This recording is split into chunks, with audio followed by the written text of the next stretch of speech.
Stephanie White, I've had it up to here with you. I've had it up to here. I know you are going to take zero accountability as always. As always, you blast the referees, I see. You flat out blast the referees for the horrible officiating on Aaliyah Boston and Kelsey Mitchell. And I have to say, that's the only good thing you did last night was blast the refs. That's the only good thing you did, because you damn sure did not coach a good basketball game. And I know you're not going to take any... Stephanie White just set the WNBA on fire. And no, it wasn't because her Indiana Fever suddenly turned into title contenders overnight. It wasn't because her team pulled off a miracle win or shocked the league with some bold new strategy. No, the blaze started at the podium. A post-game press conference turned into the spiciest meltdown the league has seen in years. White went off, unleashing a rant so relentless that fans, media, and even rival coaches couldn't stop replaying it. She didn't hold back, she didn't sugarcoat, and she didn't even pretend to take responsibility. Instead, she went scorched earth on the referees, blaming them for everything short of global warming. But here's the million-dollar question. Was this about standing up for her players? Or was this the boldest act of deflection we've ever seen in women's basketball? Because the truth is ugly. The Fever didn't just lose. They collapsed. They imploded. They turned what should have been a routine win over a struggling Dallas Wings squad into a comedy of errors that would make even the worst reality TV spinoff look organized. Look at some response from the Fever fandom, because the Stephanie White coaching situation is now splitting the fan base. All right, there's no way around it at all. You got fans mad that other fans are being critical of the coach. I don't know how you watch this team and not be extremely critical. And instead of owning that disaster, White redirected the spotlight onto the Stripes, like a magician distracting the audience with flashy tricks while the real story hides in plain sight. But make no mistake, no amount of referee bashing can erase what really happened on the floor. From the opening tip, something was off. The Fever came out flat, lifeless, almost as if they were allergic to intensity. Injury. When we come out the game, scoring 15 points in the first quarter. When we come out the half, scoring 13 points in the third quarter. When the team seems not ready to actually play. When we have a coach that allows the Dallas Wings to go on a 19-0 run without making any adjustments, without calling the timeout. Dallas Wings 19-0 run. When we have all of these factors working against us, it's going to be very hard to win. Within minutes, Dallas had jumped all over them, building a lead that grew faster than the tension in Gainbridge Fieldhouse. 17-point deficits stared back at Indiana fans who couldn't believe what they were watching. The turnovers piled up, each one more embarrassing than the last. We're not talking about high-pressure steals or elite defensive plays. We're talking about dribbles off the foot, passes thrown straight into defenders' hands, entry passes that sailed into the stands. At one point, the ball ended up in the lap of a fan in the front row, and judging by the look on her face, she probably could have given Indiana better minutes than half their roster that night. Then came the 19-0 run. 19 unanswered points at home.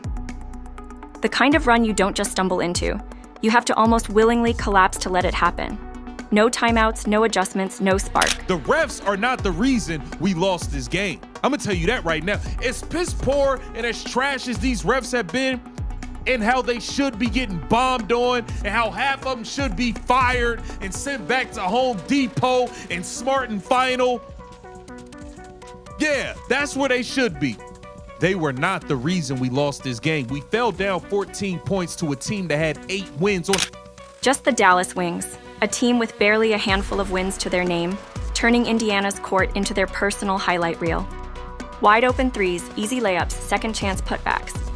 The Fever's defense wasn't just bad, it was non-existent. You could have driven a bus down the lane without touching a single jersey. And yet, when the final buzzer sounded and all eyes turned to Stephanie White for answers, she didn't talk about the lazy closeouts.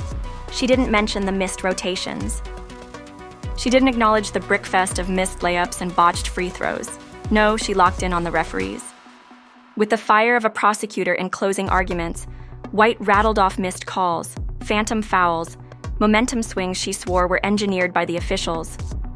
She gave reporters a detailed account of every slight, every whistle, every supposed injustice. It wasn't just a complaint, it was a full-blown conspiracy theory, and that's when the internet exploded. Fever fans, already divided on White's coaching, went to war in the comments. Half praised her, saying she was protecting her players, refusing to let them shoulder the full brunt of criticism. She's standing up for her team, they said. That's what a coach should do. But the other half? They weren't buying it for a second. They saw a coach ducking accountability, using referees as scapegoats instead of admitting her team played like they had concrete in their sneakers.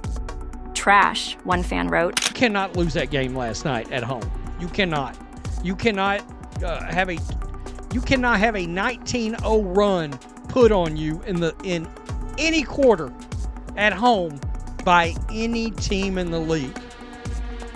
Much less the Dallas Wing. You can't have that run put on you by the New York Liberty at home. All right? That's unacceptable. Much less a trash-ass team. Embarrassing. Another fan posted, "If you can't beat the Dallas Wings at home, don't talk about refs. Talk about your coaching." And honestly, they had a point. Because no amount of bad officiating explains missing wide-open shots you could hit in your driveway. No bad whistle explains giving up a 21-3 run without even pretending to make adjustments. No referee blew those free throws or turned the ball over 27 times. That was all Indiana. That was all coaching. That was all accountability, or the lack of it. Here's the dangerous part. When coaches consistently point fingers outward, it builds a culture of blame. Players start to internalize the message. They start believing it's not their fault. It's the refs, the league, the system. They stop holding themselves accountable, stop pushing to fix mistakes, stop fighting for solutions. It creates a locker room atmosphere where losing becomes acceptable as long as there's someone else to blame. That's the road the Fever are walking right now. And if they keep walking, they won't just lose games. They'll lose their identity. Now, to be fair, White isn't working with a perfect roster. Caitlin Clark's absence leaves a canyon in their lineup. Without her floor general skills, the Fever's offense has looked like a puzzle missing half its pieces. Their point guard depth has been gutted, and the replacements aren't anywhere near the same level. Turnovers were inevitable, but that doesn't excuse effort. It doesn't excuse defense. It doesn't excuse standing on the sideline while the Dallas Wings, a team who've been laughed at for most of the year, point where I want to see Chloe Bibby get 15 to 20 minutes a night. Should maybe put her in the starting lineup. Chloe Bibby is a shot maker. She is a shot maker. She shoots the three. It's like she doesn't care whether it goes in or whether it misses. She knows as soon as it hits my hand, I'm throwing it up there. And more often than not, Chloe Bibby's hitting those three-point shots. Sophie Cunningham continues to show up for this team. Kelsey Mitchell played well enough, had a terrible brain fart. Oh my. Come into your house and make you look like you've never practiced. Those aren't talent issues. Those are coaching issues. And if White thought her rant would unite the fan base, she miscalculated. Instead, she split it. One camp applauded the fire, saying she was finally showing passion. The other camp rolled their eyes, calling it the same tired routine of a coach dodging responsibility. The debate spilled across forums, podcasts, Twitter threads, TikTok reels. Clips of her rant went viral, spliced with highlights of Indiana bricking shots, with captions like, "Refs didn't miss this one," and "accountability zero." Meanwhile, rival fans had a field day. Chicago Sky fans joked that the Fever were auditioning for a blooper reel. Liberty fans piled on, saying, "This is why you'll never touch us." Even Dallas fans, who aren't exactly used to having the upper hand, couldn't resist rubbing it in. For one night, the Wings didn't just beat the Fever on the court, they beat them in the headlines. Disaster that was. You cannot lose this game to the Dallas Wings. By the way, they're now 10-7 at home. No, when you got this much talent, this team should have, they should win, easily be, But maybe that was White's plan all along. Because let's face it, sports media loves a rant. They love a meltdown. Today, no one's really talking about Indiana's 27 turnovers. They're not dissecting the defensive breakdowns or the lack of energy. They're talking about Stephanie White's explosion. They're talking about her quotes, her fire, her finger pointing. She turned the conversation. And in some ways, that's genius. But here's the problem. You can only run that play so many times. Eventually, fans get tired. Eventually, players stop buying in. Eventually, the locker room whispers louder than the headlines. And when that happens, when reality finally sets in, the questions won't be about the refs. They'll be about Stephanie White. Is she the leader this team needs, or just a distraction in a season already teetering on disaster? Because accountability isn't optional. It's the foundation. The great coaches, they own their bad nights. They don't hide from them. They don't dress them up in referee conspiracy theories. They face them head on, fix what's broken, and demand their players do the same. White skipped that step. She burned her press conference energy on deflecting instead of diagnosing. And the Fever are paying the price. The irony? This game could have been a turning point. The Fever nearly clawed back. Down 17, they fought, they battled, they chipped away until they were within a point. Did you see go sideways in that stretch? Well, I didn't think our attention to detail on defense was very good. They got loose for some easy ones. We started fouling, getting to the free throw line, and turning the ball over. I mean, there were moments where, there's no transition defense for turnovers for scores. And, we had multiple in a row. I mean, 27 points off of turnovers. And, I felt like... Is any of this your fault, Stephanie White? Is any of this your fault? Or are you about to sit here and pass the buck to each player individually to make it seem like you have no part in it? It could have been the rallying cry moment of the season.